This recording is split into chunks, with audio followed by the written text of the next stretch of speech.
سوال یہ ہے انڈوجنس ڈپریشن اور ری ایکٹیو ڈپریشن، آخر ان کی علامات یا ان کے جو سائن سمٹمز ہیں ان میں کوئی فرق نظر آتا ہے؟ دیکھیے، پہلی بات تو یہ ہے کہ جو ری ایکٹیو ڈپریشن ہوتی ہے وہ شدت میں انڈوجینس ڈپریشن سے کم ہوتی ہے. یعنی جو نفسیاتی ڈپریشن ہے یہ دماغی ڈپریشن سے شدت میں کم ہوتی ہے، یعنی یہ مائلڈ یا ماڈریٹ ہوتی ہے. لیکن جو انڈوجینس ڈپریشن ہے وہ ایک وجہ اس کو یہ قرار دینے کی کہ وہ انڈوجینس ہے اور دماغی ہے وہ یہ بھی ہے کہ اس میں شدت بہت زیادہ ہوتی ہے اور وہ انسان کے اندر سے انرجی بھی چھین کے لے جاتی ہے، اور بعض اوقات اس کی ول پاور جو ہے وہ کام نہیں کرتی اور اس کو کیمیکل مدد چاہیے، اس کو ادویات چاہیے جو فوری طور پر اس کے اندر تبدیلی لائیں، کیونکہ اس میں اس کے جو خیالات ہیں، اس کا جو دماغ بولتا ہے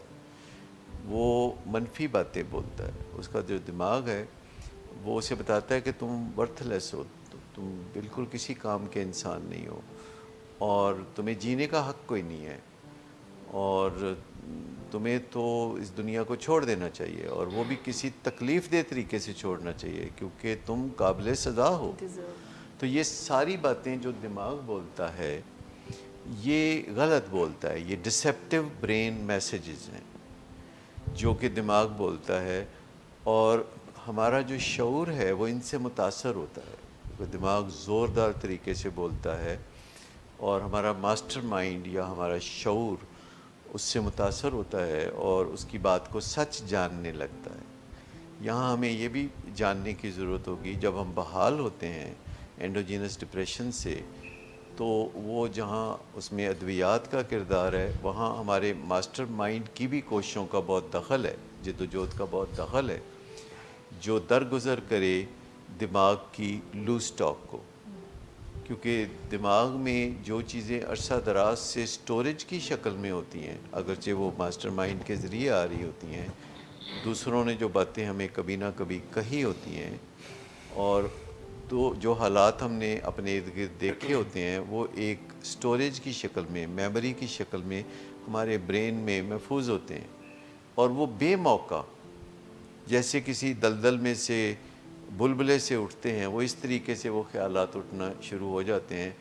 اور ہمیں اپنے شعور کو اور لاشعور کو، ہمیں اپنے شعور کو اور دماغ کو اچھی طرح سے سمجھنا چاہیے، اور سب سے پہلے یہ فائنڈ آؤٹ کرنا چاہیے کہ کیا جو اداسی ابھر رہی ہے، جو افسردگی ابھر رہی ہے، وہ ہمارے شعور سے ابھر رہی ہے کیونکہ ہمارا شعور دیکھ رہا ہے، یا ہمارا ماسٹر مائنڈ دیکھ رہا ہے کہ ہمارے ارد گرد جو ہے حالات تکلیف دہ ہیں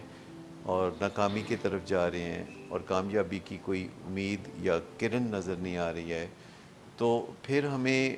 سمجھ لینا چاہیے کہ یہ ری ایکٹیو ڈپریشن ہے، اور جس حد تک بھی ہو سکے اپنی ول سے ایک متحرک زندگی گزارنے کی کوشش کرنا چاہیے، اور فیملی سپورٹ کے ساتھ یا دوسرے محبت کرنے والے ساتھیوں کی سپورٹ کے ساتھ کوئی ایسا طرز زندگی آگے بڑھ کے اپنانا چاہیے جس میں بہت فزیکل ایکٹیویٹی ہو، جس میں فرائض منصبی ہم ادا کر رہے ہوں. تو یہ پھر قدرتی طریقہ ہے کہ وہ ڈپریشن، ری ایکٹیو ڈپریشن واپس ہو جائے گی. لیکن بعض اوقات ری ایکٹیو ڈپریشن بھی زوردار ہوتی ہے اور اس کے لیے اینٹی ڈپریسنٹس کی ضرورت ہوتی ہے. ٹھیک ہو گیا سر.